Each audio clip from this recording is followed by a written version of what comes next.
Good morning. Good morning, ma'am. Good morning. Good morning, ma'am. Good morning.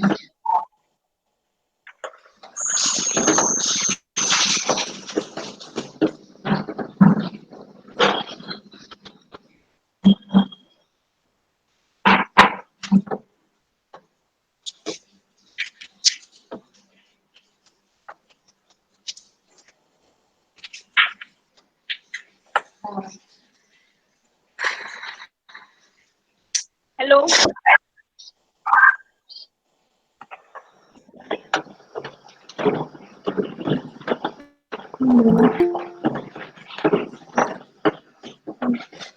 It's actually 27 July.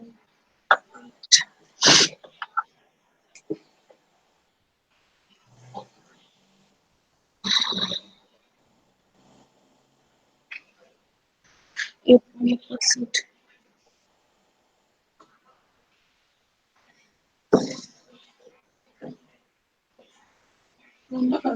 Eight, 8.50.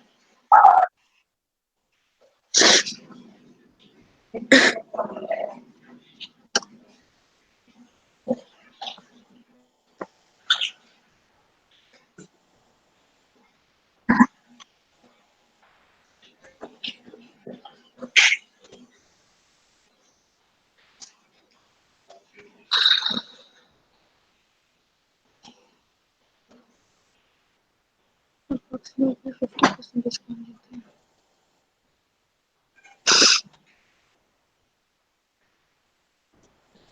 Innova usually only FY23 years to capture the growth outlook for all the business. Despite its ascension, Real still has multiple categories in place in terms of stake sale in retail potentials OTC काजल रो रही है companies क्या? that want to customer innovation state or mobile वो काजल कुछ क्या कर रही है calculate कर म्यूट रही है। कर रो रही लगता है। क्या बोल कैलकुलेट कर रही है कुछ। क्या कैलकुलेट कर रहे सॉरी हो? अरे नहीं वो शेयर प्राइस पढ़ रही थी अच्छा। नहीं वो कल मैम ने कहा था ना कि रिलायंस काउंट पे शेयर देती है राइट शेयर्स वो पढ़ रही थी हम्म। अच्छा। सौरभ तुझे सब रोते हुए दिखते हैं क्या दया मेरे को वैसा साउंड आ रहा था तुझा रोने का बच्चे ऐसा तो मैं क्या करूं? नहीं नहीं रो नहीं रही थी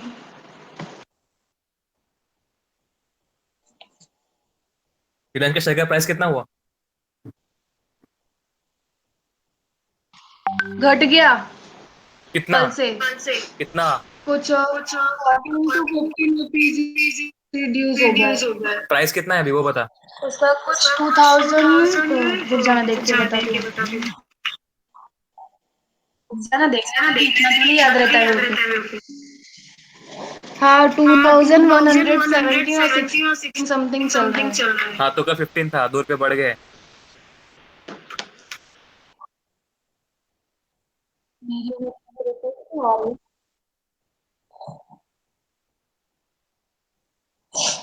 बढ़ने गए चलो घट गए लेट्स कल स्टार्ट। ज्यादा थे hello.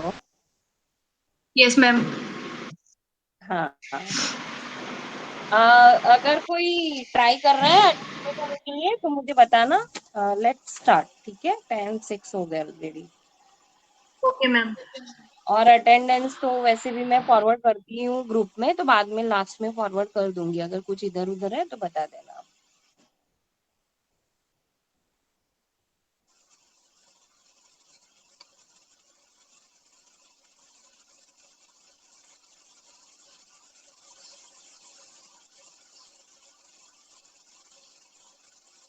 Okay, so we were at this slide, right? In case of forward, as it is OTC and very few piece of rules and enactments are there, and that's why there are certain category of risk. One is credit, another is operational and liquidity. So what we mean by credit risk, does the other party have the means to pay? Means if you are selling something, then can other party guarantee payment? Is that person in a good financial position, whether it is a braid maker, or whether it is any you know entity, corporate company belonging to the payment or receiving raw materials from you or something. So there will always be credit risk. Okay, and that has to be faced by the parties involved in the forward themselves. No exchange is involved, and that's why like nobody is going to uh, nobody is going to pay your credit whenever certain party defaults. So that is called credit risk. Another is operational risk. Will the other party make delivery? जैसे उस दिन example लिया था कि you are fixing a price right now, but in future when you come to know the exact price, like say suppose after 4 months you come to know about the price, and spot market price is above which you have fixed. So there could be operational risk that whosoever is going to deliver certain commodity or stock or something under ma'am forward. हाँ. कीर्ति try कर रही है. एक minute. Ma'am Govind भी try कर रहा है but मेरे जैसी प्रॉब्लम हो रही है उसमें भी कल जैसी. अच्छा, लेट्स वेट फॉर 1 मिनट. अगर उसका हो जाता है तो उसको भी इन कर ही लेते हैं. Yes ma'am.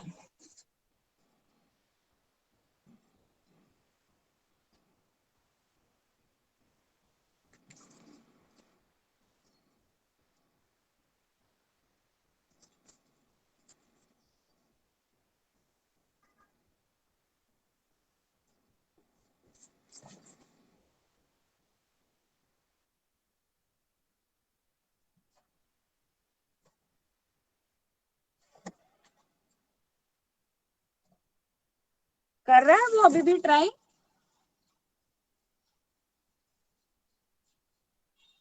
Hello.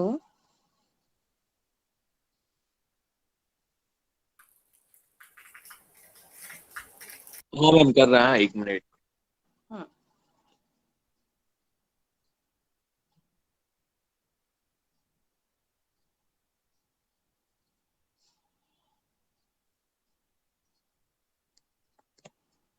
So we were discussing credit risk and operational risk. Like price movement will be, but obviously will be in favor of one and against other party. So maybe somebody is going to sell something and the spot price is higher than whichever is fixed under forward.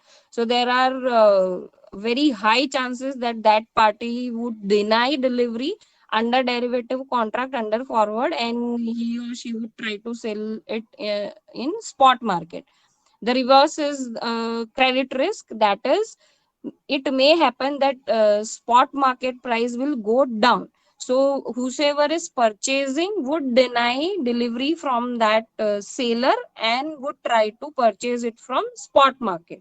So there are very high probability, like there is very high chance that either of the party may default. Okay, कि price बढ़ गए तो seller बोलेगा कि under spot transaction only I will sell, और अगर price कम हो गए तो buyer may opt for buying from the spot market. So this is about your credit risk and operational risk. ठीक है,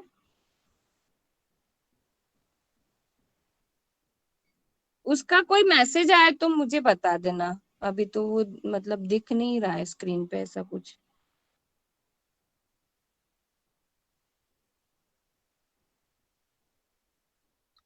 हाँ मैम चले. And the other thing is liquidity risk. In case either party wants to opt out of the contract, how to find another counterparty. तो मतलब दो में से कोई भी केस हो सकता है in case of unfavourable price movement. So at that time, the party which actually requires the material, okay, or actually wants to sell something, has to find out on the spot, has to find out counterparty. So that is called liquidity risk, and it depends on the market. If it is about stock or something, if it is about stock market, yes, volume is too high, and there is every possibility that counterparty will be easily available.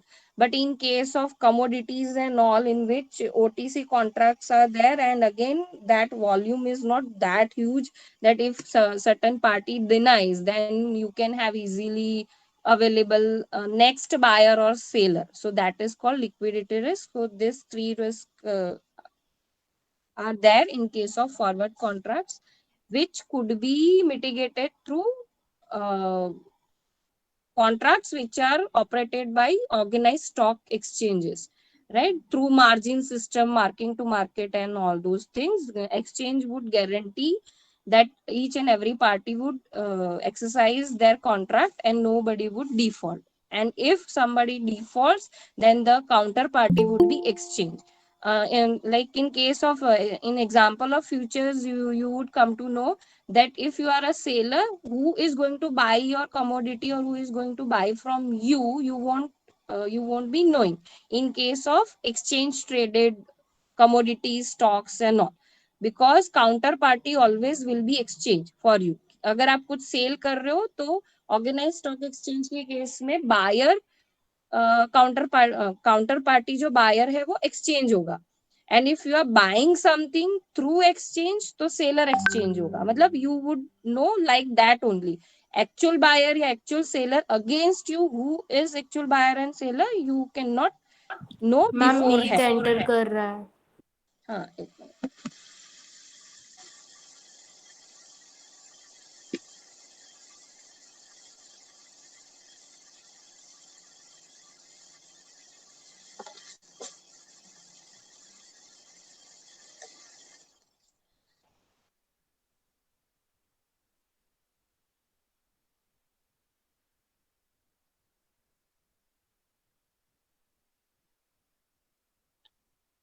बंसरी है, बंसरी बोल रहे थे ना कि ma'am ये वापस समझाना.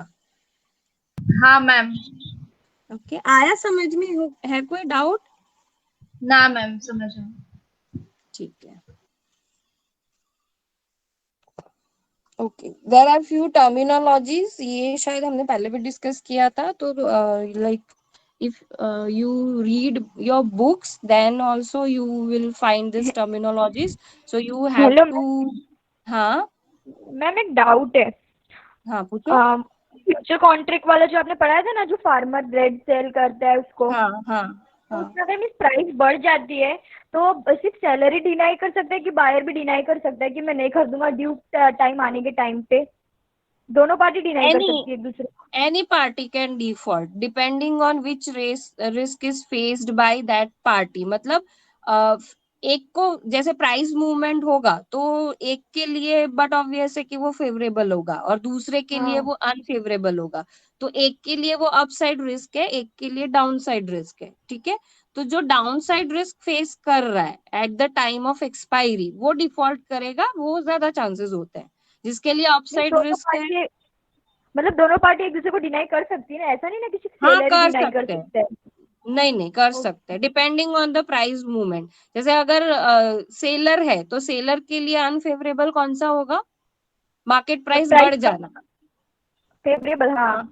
हाँ हाँ, फेवरेबल कौन सा हुआ? मार्केट प्राइस बढ़ प्राइस जाना. कि बढ़ जाए. स्पॉट मार्केट, हाँ, स्पॉट मार्केट में अगर प्राइस बढ़ गई तो क्या होगा कि अंडर डेरिवेटिव, अंडर फॉरवर्ड, उन्होंने जो एक प्राइस लॉक की है वो मार्केट प्राइस से कम होगी. तो यहाँ पे down side risk seller face कर रहा है. हाँ. बायर के लिए तो अच्छा ही है कि एक्सरसाइज हो जाए, मतलब फॉरवर्ड कॉन्ट्रैक्ट हम्म. सेलर एक्सरसाइज कर ले तो स्पॉट मार्केट में तो उसको महंगा पड़ने वाला था. तो अंडर हाँ. Derivative, under forward, buyer can have at a lower price. ठीक है.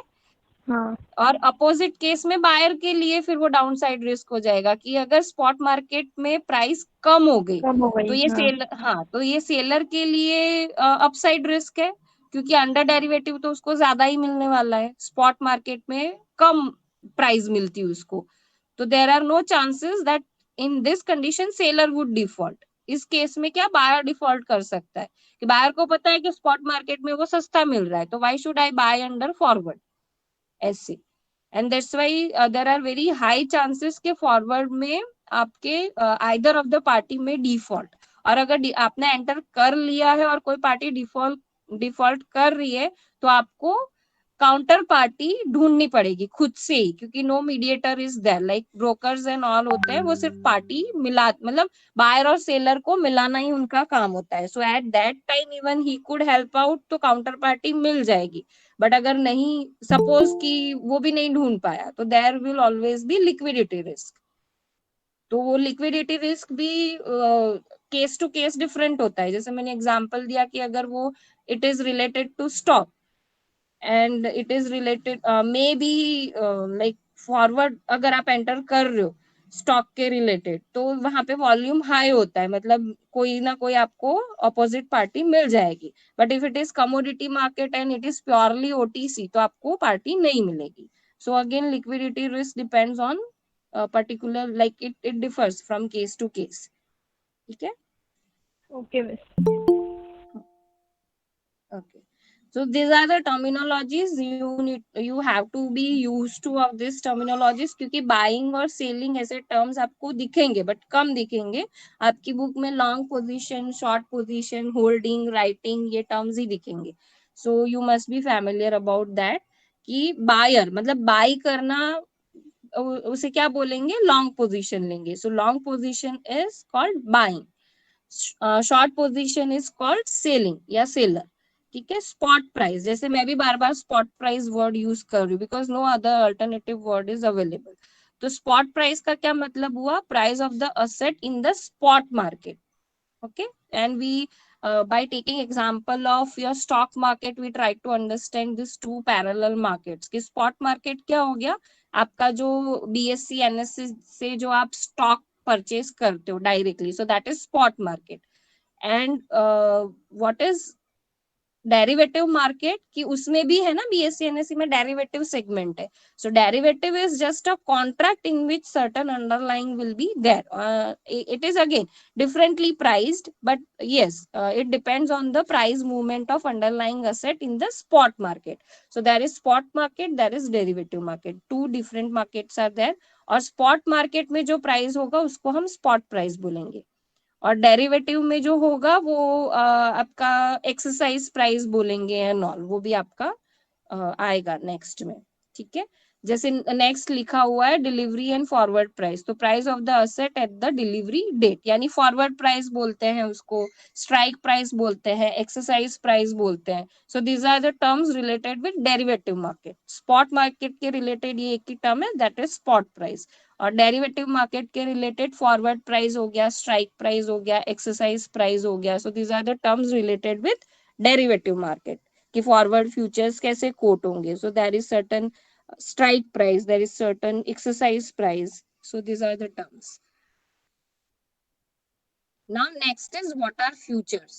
okay, so future is a standardized forward contract। yes, again we have talked a lot about this कि organized stock exchange के through जो contracts आपको available होते हैं majority of the time those are futures. Why they are standardise, because if you go to website of any exchange in derivative segment, you will come across lot many already available contracts। so if you want to enter certain contract of commodity or say suppose stock, then you have to follow terms and conditions which is pre-specified, pre-described in the written document, and that's why it is called standardized। कि मैं enter करूं, आप enter करें या कोई और third party भी enter करे, terms and conditions would be similar, सभी को वही टर्म्स एंड कंडीशंस फॉलो करने पड़ेंगे। So that's why it is standardised, whereas forwards are customised. यानी मैं अगर एंटर कर रही हूँ तो मैं अपने हिसाब से, मतलब बायर एंड सेलर मिलके अपने हिसाब से टर्म्स एंड कंडीशंस डिसाइड करेंगे।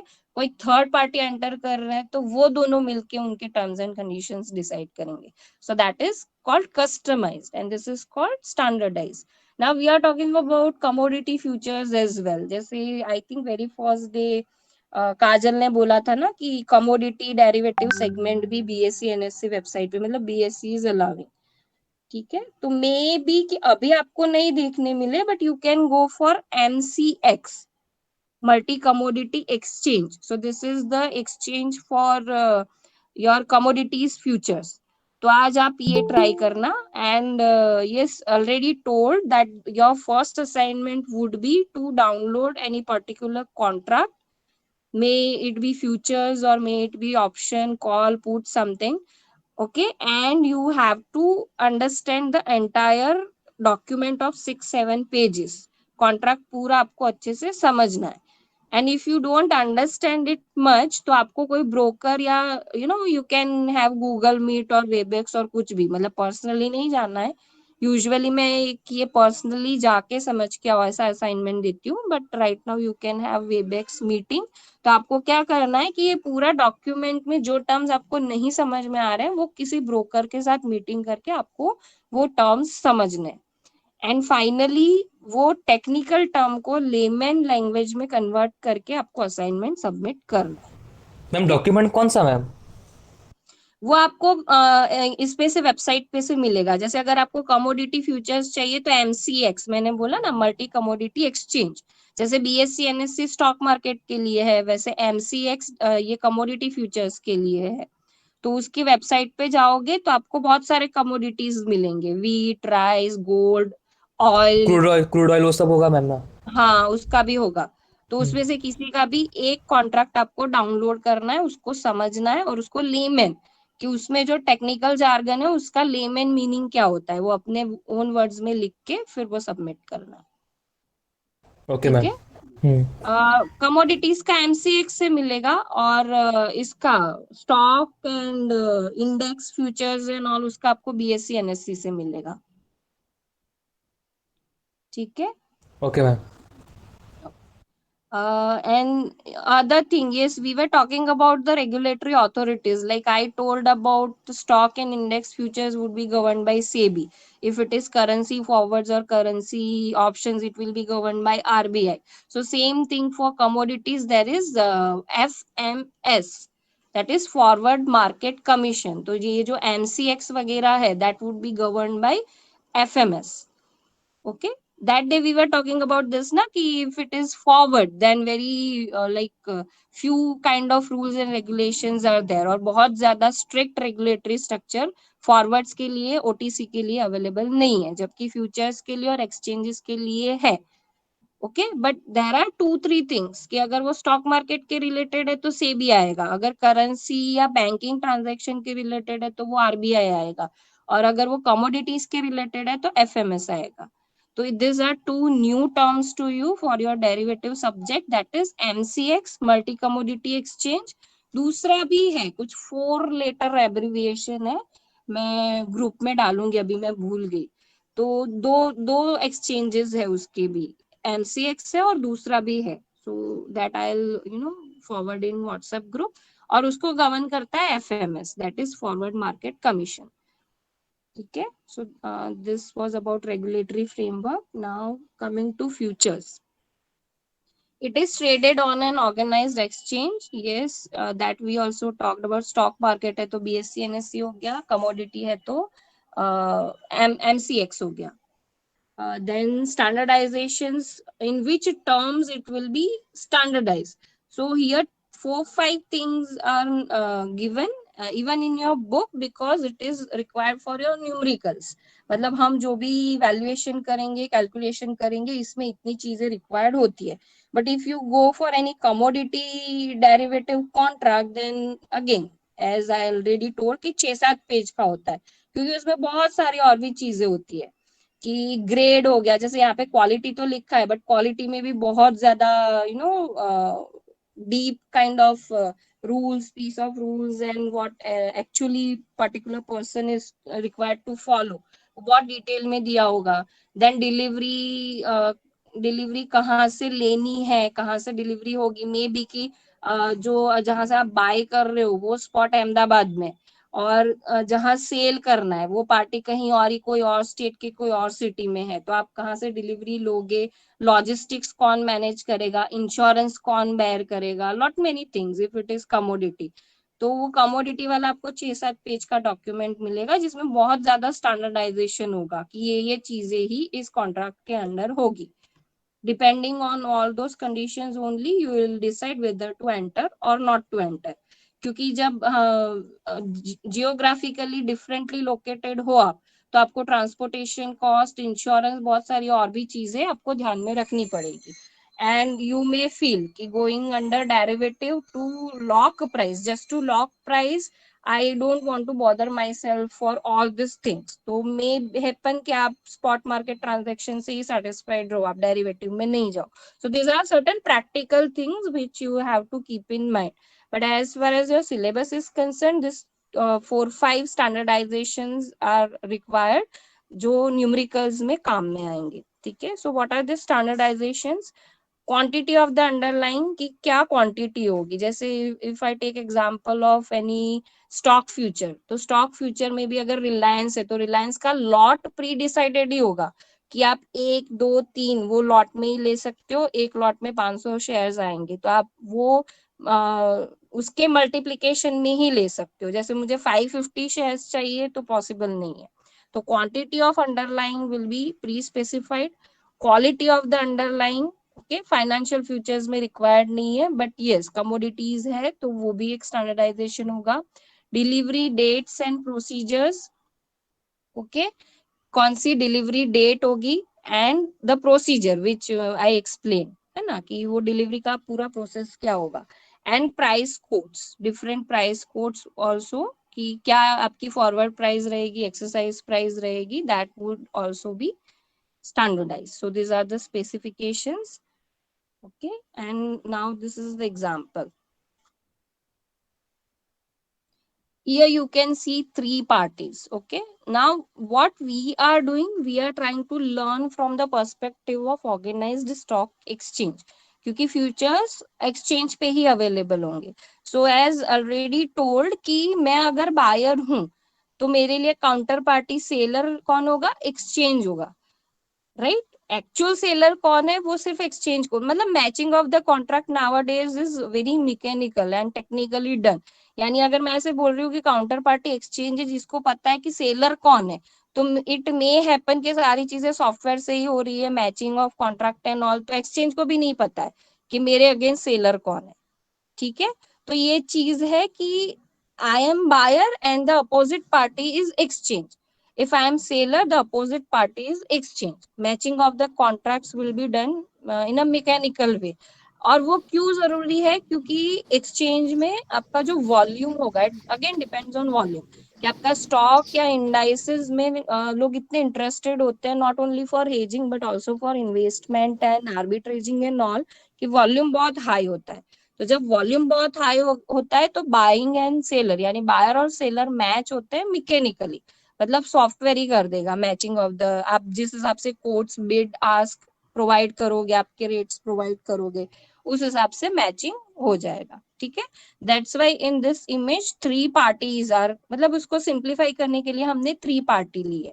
अब ट्रांजेक्शन कहाँ से स्टार्ट होगा, you can see under B S is return, so that is selling यानी शॉर्ट सेलिंग, एंड ए उसके लिए एल लिखा हुआ है, that is long.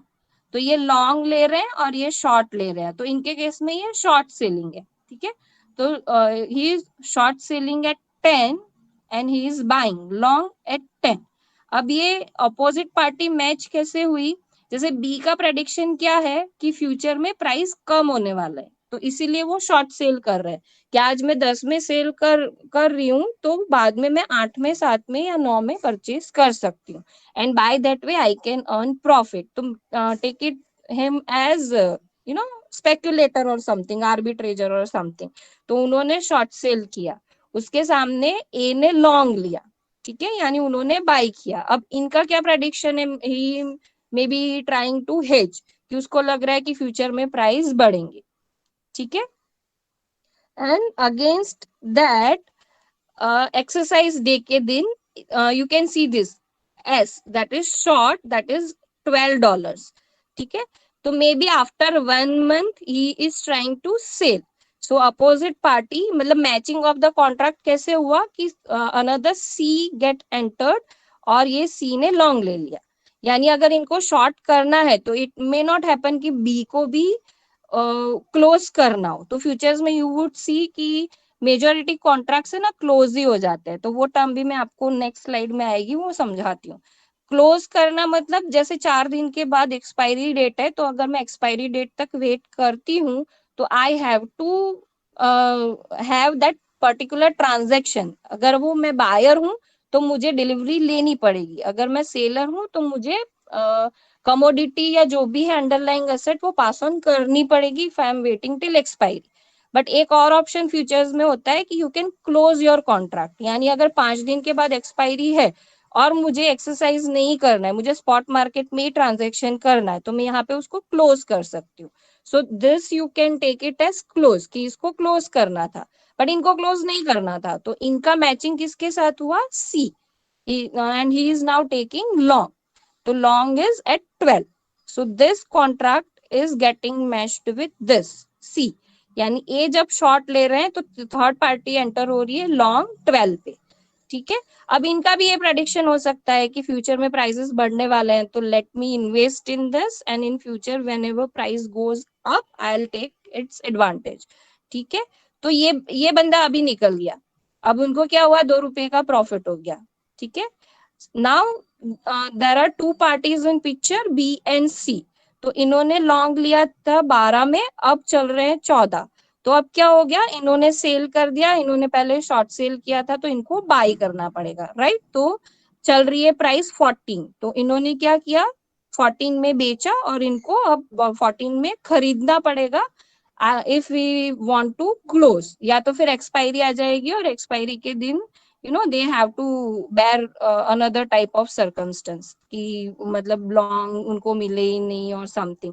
This is just to simplify, मतलब ये भी हो सकता है कि ये बंदा अभी भी कंटिन्यू करे, या तो फिर वो एक्सरसाइज 10 पे ही उसने शॉर्ट सेल किया है ना, तो उसको डिलीवरी नहीं देनी है, क्लोज करना है, तो वो क्लोज भी कोई और एक कॉन्ट्रैक्ट के लिए वेट कर सकता है कि 14 के थोड़ा बिलो, यानी उसका लॉस मिनिमाइज हो।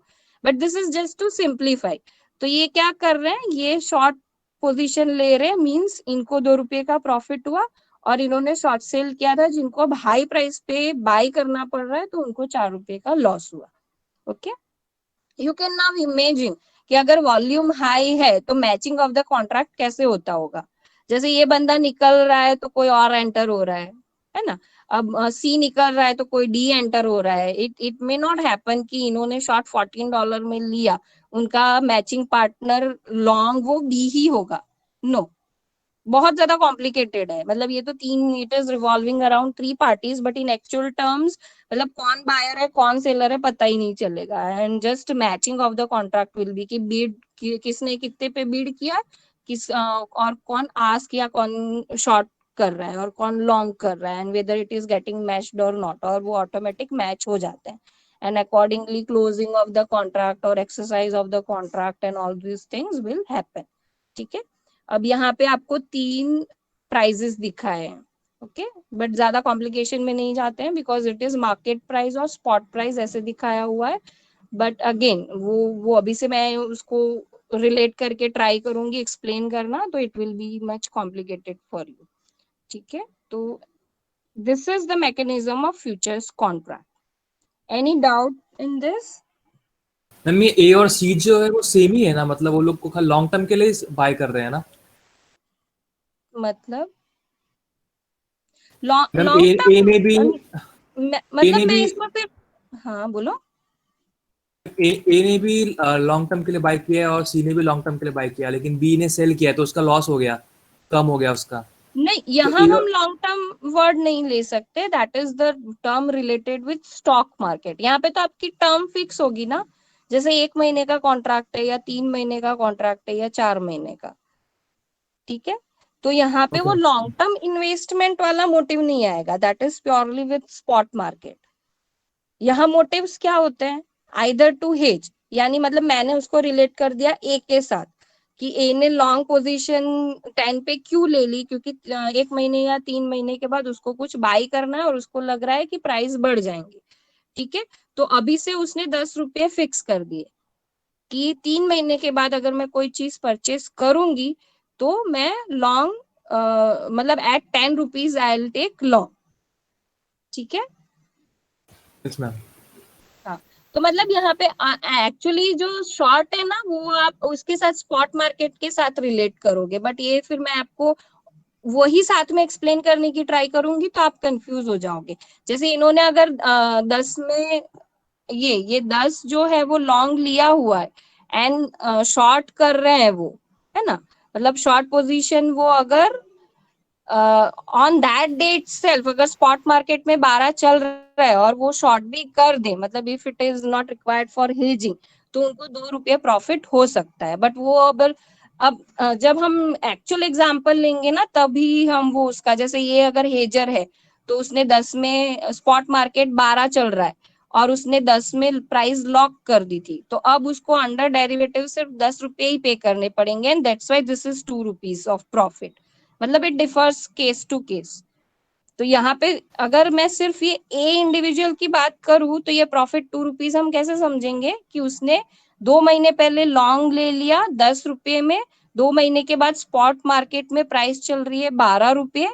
ठीक है, तो 12 रुपये मतलब अगर वो स्पॉट मार्केट से परचेस करता तो उसको वो 12 में पड़ती चीज, लेकिन अगर उसने डेरिवेटिव में एंटर किया है तो अब ये चीज उसको 10 में पड़ रही है and that's why this is 2 rupees profit, like that way. ठीक है, बट अगेन मतलब वो अगर बी सी सभी को मैं उस वे में रिलेट करने जाऊंगी तो वो मेरा जो stock market perspective, exchange perspective वो नहीं रहेगा। Right now I am trying to explain you exchange perspective कि वो मैचिंग ऑफ द कॉन्ट्रैक्ट्स कैसे होता है। ठीक है, तो यहाँ अगर इसको निकलना है कि भाई मुझे ये एक्सरसाइज नहीं करना है क्योंकि मुझे कॉम्प्लिकेशंस लग रहे हैं, मुझे डिलीवरी कोई ऐसे स्पॉट से लेनी है जो मेरे लिए फिजिबल नहीं है और यहाँ से मुझे 2 रुपए जो प्रॉफिट मिल रहा है वो वहां पे इरोड हो जाएगा, मे बी ट्रांसपोर्टेशन कॉस्ट मुझे ज्यादा लग जाएंगे, तो मुझे फॉरवर्ड के अंडर डिलीवरी नहीं चाहिए। ठीक है, मुझे एक्चुअल मार्केट से ही डिलीवरी लेनी है, तो मैं यहाँ पे क्या करूंगी, उस टाइम पे शॉर्ट चल रहा है सेल करोगे। 12, हाँ, तो यहाँ मैंने शॉर्ट कर दिया 12 पे, यानी ये 2 रुपये मैंने यहाँ से कमा लिए जो मैं स्पॉट मार्केट में, अब मैं कहाँ जाऊंगी, स्पॉट मार्केट में ही चीज खरीदने जाऊंगी, तो जहां स्पॉट मार्केट में मुझे 12 अभी देने हैं तो उसमें से 2 रुपये तो मुझे यहाँ से मिल गए, यानी मैंने एक्चुअली स्पॉट मार्केट में जाके भी कितना पे किया, 10 रुपये ही पे किया। बराबर मैम। समझ में आया? सो एक ही एग्जांपल मैं आपको अभी समझाती हूँ कि ए है जो हेज कर रहा है। Let me explain it again. पहले जो मैंने रिलेट किया ना 3 लोगों को, वो एक्सचेंज पर्सपेक्टिव था कि exchange matching of the contracts कैसे करता है। ठीक है, तो वो पर्सपेक्टिव था। Now let us understand this A, stand of A, कि ए को 2 महीने के बाद कुछ चीज परचेज करनी है जिसके प्राइसेस बढ़ने वाले हैं, वो उसको लग रहा है, मींस ही इज हेजर, उसको हेज करना है। तो उसने क्या किया, डेरिवेटिव के अंडर लॉन्ग ले लिया $10 में, right. Now he is waiting for the expiry date after 2 months। अब 4 या 5 दिन ही बाकी है और उसको 2-3 दिन में वो चीज परचेज करनी है। फिर उसने वो कॉन्ट्रैक्ट के स्पेसिफिकेशंस एनालाइज किए तो उसको लगा कि ये मेरे लिए फिजिबल नहीं होगा, but still I am at profit, तो वो क्या करेगा, डिलीवरी अंडर कॉन्ट्रैक्ट नहीं लेगा बट वो उसको क्लोज करने की ट्राई करेगा। तो he searched out for another terms कि निकलना है मुझे तो मैं क्या करूं। ठीक है, तो निकलने के लिए एक वे ये होता है कि 2 महीने एक्सपायरी तक वेट करो, डिलीवरी अंडर डेरिवेटिव ही लो और 10 रुपये पे कर दो। बट दूसरा ये वे होता है कि जो उस टाइम पे जो कोटेशंस चल रहे हैं उस पे आप अपोजिट पोजीशन ले लो और कॉन्ट्रैक्ट में से निकल जाओ और आपको जो डिलीवरी चाहिए वो स्पॉट मार्केट से लो। तो इसने क्या किया, दूसरा वाला ऑप्शन लिया कि अभी चल रहा है शॉर्ट 12 पे, तो let me short it here and have delivery from the spot market itself. तो उसने क्या किया, यहाँ शॉर्ट पोजीशन ले ली, यानी ये निकल गया, यानी अब ए पिक्चर में है ही नहीं, अब सिर्फ बी और सी पिक्चर में। तो ए को क्या हुआ, under derivative 2 rupees he earned 2 rupees of profit. Now ये इसको कहाँ काम आएगा, उसको चीज तो लेनी ही है, उसने तो हेजिंग किया था, उसको रॉ मटेरियल कुछ चाहिए अपने मैन्युफैक्चरिंग के लिए, तो he has to go to spot market to buy something, वहां पे 12 चल रहा है, तो 12 पे करने के लिए क्या होगा, 2 rupees he could have from this transaction, है ना। तो अल्टीमेटली उसने कितना पे किया, 10 रुपये ही पे किए, जो उसका पर्पस था 2 महीने पहले कि मुझे 10 रुपये में ही ये चीज, $10 में ही ये चीज परचेस करनी है, ठीक है। तो मैंने अल्टीमेटली परचेस तो $10 में ही किया, जो एडिशनल $2 थे वो मुझे थ्रू डेरिवेटिव कॉन्ट्रैक्ट मैंने अर्न कर लिए। समझ में आया? Yes ma'am. एनीबॉडी एल्स, क्योंकि ये थोड़ा अभी फिलहाल जैसे नया है तो थोड़ा आपके लिए कॉम्प्लिकेटेड होगा, बट इस पे समझ भी आएंगे तो धीरे धीरे you will understand it better, ठीक है। तो मैम मैंने, हाँ पूछो। मैम मुझे बी के केस में थोड़ा डाउट है कि हम बिना लॉन्ग किए हम शॉर्ट कैसे कर सकते हैं? जैसे स्टॉक मार्केट में कंसेप्ट होता है ना शॉर्ट सेलिंग का, कि आपके पास वो असेट नहीं है, ठीक है, बट आपका प्रेडिक्शन ये जा रहा है कि इसके प्राइसेस फ्यूचर में कम होंगे, तो आप क्या करते हो, शॉर्ट सेल करते हो। जैसे यहाँ पे हम शॉर्ट सेल वर्ड नहीं लेंगे फॉर फ्यूचर्स में, क्यों, क्योंकि फ्यूचर्स में मैंने बताया वैसे 2-3 ऑप्शंस होते हैं। एक ये होता है कि आप एक्सपायरी तक वेट करो और अंडर कॉन्ट्रैक्ट जो भी डिलीवरी देनी है लेनी है वो आप कंप्लीट करो, ठीक है। और दूसरा ऑप्शन ये होता है कि ये जो T+2 या T+3 जो भी साइकिल है वो साइकिल को फॉलो करते हुए 2-3 दिन पहले ही उसमें से बाहर निकल जाओ, राइट। यानी यहाँ मैं शॉर्ट सेल इस वे में कर सकती हूँ कि मैं अगर निकलना चाहूँ विदाउट डिलीवरी तो भी निकल सकती हूँ, वो मेरा राइट है, ठीक है। तो शॉर्ट सेलिंग का मतलब कि कहीं पे मतलब कभी भी मुझे वो डिलीवरी देनी नहीं पड़ेगी। सेलिंग का मतलब क्या है कि मुझे एक्सपायरी पे डिलीवरी देनी पड़ेगी, बट इसका हमने जैसे ए का हेजिंग का पॉइंट ऑफ व्यू है, बी का आपका स्पेकुलेशन का पॉइंट ऑफ व्यू है कि उसका प्रेडिक्शन ऐसे जा रहा है कि फ्यूचर में प्राइसेस कम होंगे, तो बीइंग स्पेक्युलेटर उसको क्या लग रहा है कि 2 महीने में मैं अच्छा खासा प्रॉफिट अर्न कर सकता हूँ, तो let me sell right now and before expiry I try to close taking long, ठीक है। तो पहले वो सेल कर रहा है और उसके बाद एक्सपायरी तक वेट नहीं करेगा, अगर एक्सपायरी तक वेट किया तो उसको डिलीवरी देनी पड़ेगी because he is seller, but वो वेट नहीं करेगा, बिफोर एक्सपायरी ही वो लॉन्ग पोजीशन ले लेगा। और एक्सचेंज निकलेगा। पॉइंट ऑफ व्यू अगर आप देखो तो ए तो ऑलरेडी निकल गया था, तो बचा कौन, सी, ठीक है। तो सी यहाँ पे शॉर्ट ले रहा है और बी लॉन्ग ले रहा है एट $14, तो अल्टीमेटली बी को लॉस हुआ, मतलब उसने जो प्रेडिक्ट किया था, ठीक है, अपसाइड रिस्क समझ के जो प्रेडिक्ट किया था वो एक्चुअली अनफेवरेबल निकला, रिवर्स हो गया उसका प्रेडिक्शन और उसको लॉस हो रहा है, तो एक्सपायरी से पहले उसने लॉन्ग ले लिया ओके मैम। ऐसे, ठीक है। मतलब यहाँ पे मैंने 2 चीजें आपको समझाई फ्यूचर्स कॉन्ट्रैक्ट में, एक तो पूरा मैकेनिज्म ऑफ द एक्सचेंज कि कैसे ऑर्डर मैचिंग होता है and all, and how lot many parties are dealt with, कि किसी ने बाई लिया, लॉन्ग पोजीशन ले ली, किसी ने शॉर्ट पोजीशन ले ली, so what is the mechanism.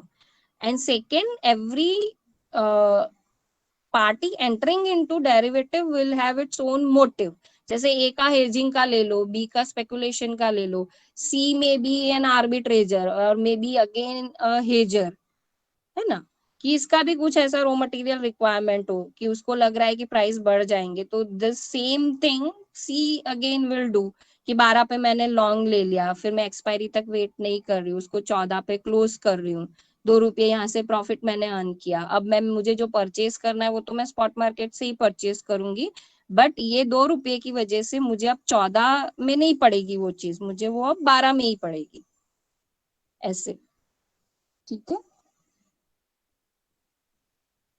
Any okay ma'am. Other doubt? Hello. No ma'am. Okay. No ma'am. Okay. There are three category of futures: stock futures, okay, that is dealing with shares; commodity futures, that is dealing with gold futures, crude oil and lot many. अगर आप वो MCX देखोगे तो बहुत सारे आपको और भी futures मिलेंगे.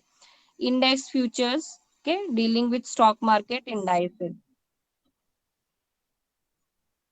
It deals with stock market indices, जैसे आपका निफ्टी हो गया, सेंसेक्स हो गया, बैंकेक्स हो गया, तो उसके भी आपको फ्यूचर्स मिलते हैं. ठीक है.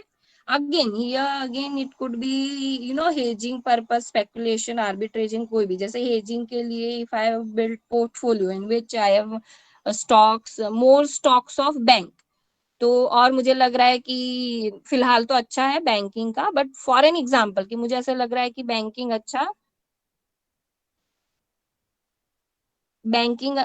सेक्टर अभी अच्छा परफॉर्म नहीं कर रहा है. ठीक है.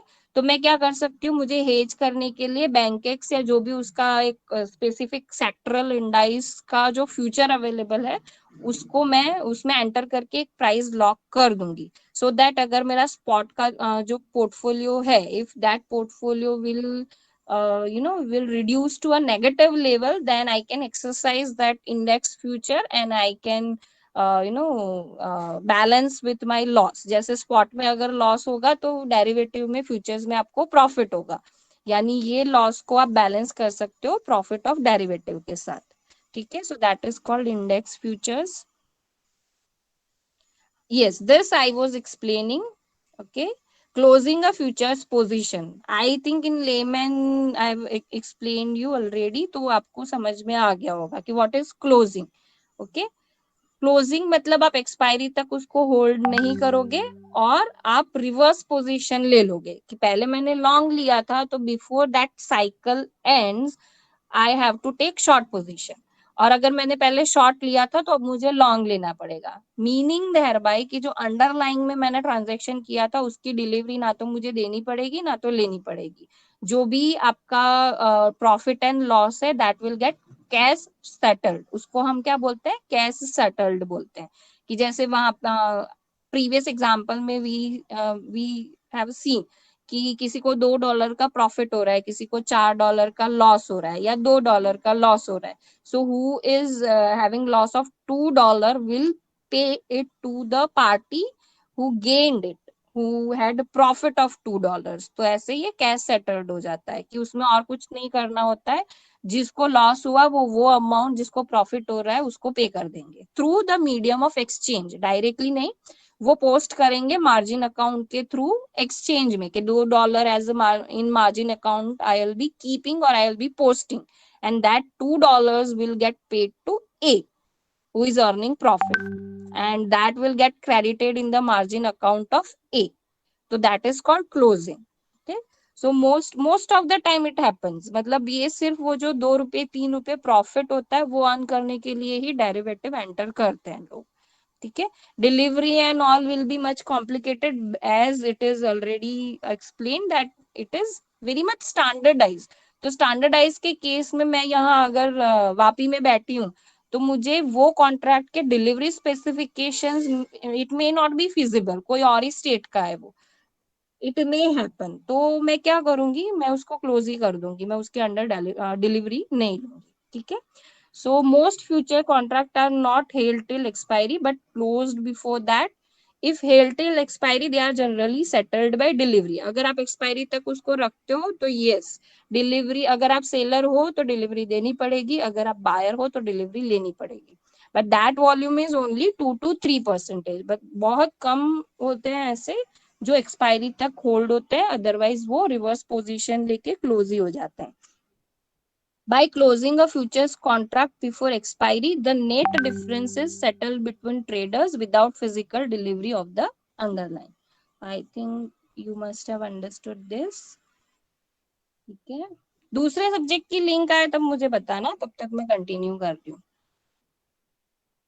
Now other terminologies. Contract size, तो ये भी एक टर्म रिपीटेडली आएगी हर चैप्टर में, that is contract size. Amount of the asset that has to be delivered under one contract. All futures are sold in multiples of lots. यानी हर एक future का एक लॉट साइज होगा. and that is called contract size, which is decided by the exchange. That is, again, this is also a specification, standard specification, and it will be decided by the exchange itself. कि exchange ही specification में बता देगा कि ये एक lot में इतने shares है, ठीक है. So if lot size of Tata Steel is 500 shares, then one futures contract is necessarily of 500 shares.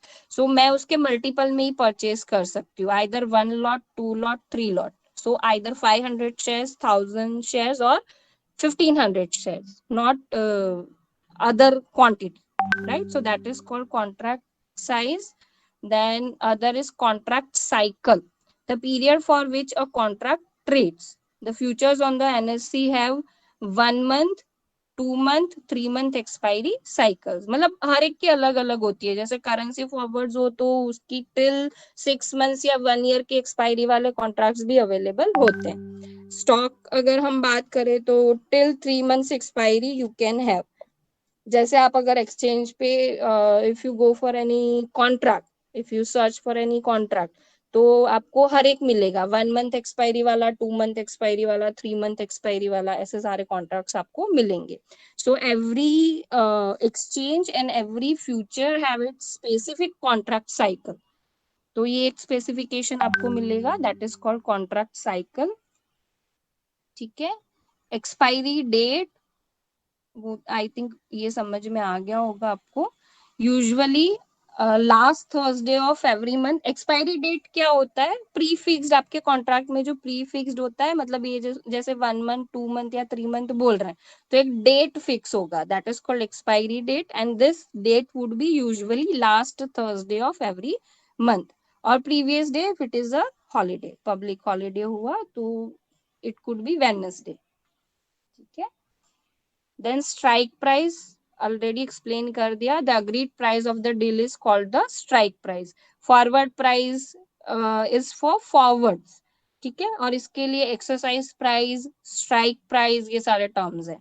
Then cost of carry, this we will learn much in detail in next chapter. Cost of carry model, ये एक पूरा model है. So this is difference between strike price and the current price. ठीक है. And based on this differential only we will try to value certain future कि वो under priced है या ओवर प्राइस्ड है. So based on current price and interest, prevailing interest rate and all those things, we will try to find out theoretical strike price, and that theoretical strike price will be matched with, will be compared with your derivative provided strike price. मतलब strike price under contract, actual बोलेंगे हम उसको. तो आपका theoretical price actual strike price के साथ compare करके you will decide whether it is undervalued or overvalued. So all the entirely this thing is called cost of carry, and there is a model called cost of carry model for valuation. Yeah, again based on arbitraging concept. Okay, so these are the terminologies. Now next topic is margins. Okay, this is not required in case of forwards. Customized होते हैं, दो party के बीच में ही होते हैं, that's why no front end payment as far as your chances of default and covering those chances of default is concerned. But yes, in case of exchange, it pre-requires a certain margin that is described as the percentage of your worth of the contract, कि आप कितने का 1 lakh 2 lakh something जितने का contract ले रहे हो उसके certain percentages has to be posted as margin with exchange. मतलब एक्सचेंज को आपको beforehand you have to pay, and this is the amount which they are collecting. मतलब exchange is collecting to utilise against the cases of default, कि कोई अगर default कर रहा है तो डिफॉल्ट के टाइम पे एक्सचेंज को कुछ लॉस होगा, तो वो लॉस कैसे बेयर करेगा एक्सचेंज.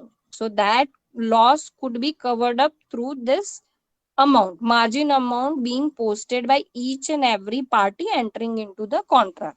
यानी बायर हो या सेलर हो, परसेंटेज ऑफ कॉन्ट्रैक्ट वर्थ उसको एज मार्जिन अकाउंट में पोस्ट करना पड़ेगा. ठीक है. So this is the meaning. A margin Ma'am, is an हाँ. these are the categories of derivative, ना? हाँ, मतलब हम सेकेंड पे चल रहे हैं. फर्स्ट मैंने फॉरवर्ड सिखाया आपको, दूसरा हाँ फ्यूचर्स सिखाया. सो this is okay under futures. हाँ, these are ओके मैम, तो types ये of margin derivatives. Margin future के अंडर है या फिर कैटेगरी है फ्यूचर, मार्जिन? नहीं नहीं, फ्यूचर्स के अंडर है ओके मैम. है ना. तो हाँ मतलब जैसे मैंने समझाया कि मार्जिन एग्जैक्टली क्या होता है कि बिफोर हैंड कोई भी अगर फ्यूचर्स में एंटर कर रहा है तो उसको फ्रंट एंड पेमेंट बोलते हैं, कि आपको पहले ही मार्जिन अकाउंट, एक आपका मार्जिन अकाउंट ओपन होगा एक्सचेंज के साथ, जिसमें ये अमाउंट पोस्ट करनी पड़ेगी, पे करनी पड़ेगी. ठीक है. अब ये एक्सचेंज क्यों कलेक्ट करता है? Safeguard against default. कि for an example there are 50 participants and out of this 50 participants other people have whatever claim they had, other people had paid out, loss हुआ उन्होंने पे कर दिया है not. There are 5 to 10 people who are defaulting. तो ये जो 5-10 लोगों का डिफॉल्ट की वजह से जो लॉस हो रहा है, तो एक्सचेंज कैसे बेयर करेगा? थ्रू द मार्जिन अमाउंट, कि उन्होंने पहले से ही इस पे है मार्जिन, वेरिएशन मार्जिन पूरा सम है. तो जैसे आप सम समझोगे, मतलब कैसे कैलकुलेट करते हैं, why you are calculating that amount, आपको समझ में आएगा. But right now you can take it as कि फ्यूचर्स, अगर आपको फ्यूचर में एंटर करना है तो आपको मार्जिन पे करना पड़ेगा एक्सचेंज को. और वो एक्सचेंज इसे क्यों कलेक्ट कर रहा है? Safeguard against default. डिफॉल्ट के टाइम पे जो भी लॉसेस होंगे that could be balanced against the amount of margin, कि जो भी मार्जिन उसने कलेक्ट किया है. ठीक है. हेलो. मैम हाँ, मैम तो ऐसा मैंने सुना था कि इंटरेस्ट चार्जेस भी लेते हैं बाई जो डिफॉल्ट होता है, या फिर वो कब लिया जाता है? I am not sure about that. Interest charges. Brokerage charge. Yes ma'am. हाँ, ब्रोकरेज चार्ज होता है, इट्स नॉट इंटरेस्ट चार्जेस. ऐसे ओके टर्म ओके नहीं ओके. है ना. ब्रोकरेज तो रहेगा, मतलब ब्रोकर्स के through if you are entering any contract तो ब्रोकरेज फी तो आएगी. दैट इज थियोरेटिकली जो हम पढ़ते हैं ना, ट्रांजैक्शन कॉस्ट. जैसे फाइनेंशियल अच्छा. कॉर्पोरेट फिनेंस में भी पढ़ा होगा कि ट्रांजैक्शन कॉस्ट होते हैं सर्टन लेवल. तो ये सारे जो भी है वो ट्रांजैक्शन कॉस्ट है, हर एक ट्रांजैक्शन के या हर एक कॉन्ट्रैक्ट के. तो brokerage fee is part of your transaction cost. ठीक है. या ma'am I got it. Yes ma'am. Okay. So again I am explaining. जैसे इन्होंने, मुक्ति ने पूछा कि yes margin is part of futures. So till now we have learned two categories, that is forward and future, and margin is part of futures. Forward में ऐसा कोई front end payment नहीं होता है, दो पार्टी अपने हिसाब से ही टर्म्स एंड कंडीशंस डिसाइड करते हैं, no front end payment, and that's why there is no safeguard against any default. और अगर एक ही कॉन्ट्रैक्ट के लिए दो पार्टीज भी अगर मार्जिन सर्टेन परसेंटेज कलेक्ट करे तो उसका कोई फायदा नहीं है. जैसे मैंने एक्सचेंज के लिए एक्सप्लेन किया कि out of 50 contracts it may happen that only 5 to 10 will default. तो ये 5-10 लोग जो डिफॉल्ट कर रहे हो उसकी वजह से जो लॉस हो रहा है, वो मार्जिन जितनी भी अमाउंट उन्होंने कलेक्ट की है टिल डेट, उसमें से दे कुड पे ऑफ. मतलब काउंटर पार्टी एक्सचेंज है, तो से सपोज किसी बायर ने डिफॉल्ट किया और उसको लॉस हो रहा था, वो उन्होंने मार्जिन, मतलब उनका मार्जिन अकाउंट में पैसे है, but it is not enough to cover up the losses which he has not paid. तो वो रिमेनिंग अमाउंट कहाँ से लाएगा एक्सचेंज? सबके मार्जिन अकाउंट में कुछ पैसे पड़े होंगे. ठीक है. तो दैट कुड बी यूटिलाइज्ड. और वी कैन से कि वेरिएशन मार्जिन एंड ऑल वो ऐसे प्लेस हुआ होगा कि that will take care of the default from either of the side. Like जो जितना लॉस हो रहा है ना, वो मार्जिन अकाउंट में पोस्ट करते ही जाएंगे. And due to that there would be safeguard against default. ठीक है. So margin is part of futures. A margin is an amount of money that must be deposited with the clearing house by ma'am both buyers. हाँ, next lecture का time हो गया. ठीक है, चलो. So tomorrow we'll discuss much on this. ठीक है. Okay ma'am. Okay, bye. Take bye care. Ma'am. Thank you ma'am. Have a nice bye ma'am. day. Thank you ma'am. Thank you ma'am. Thank you ma'am. Welcome.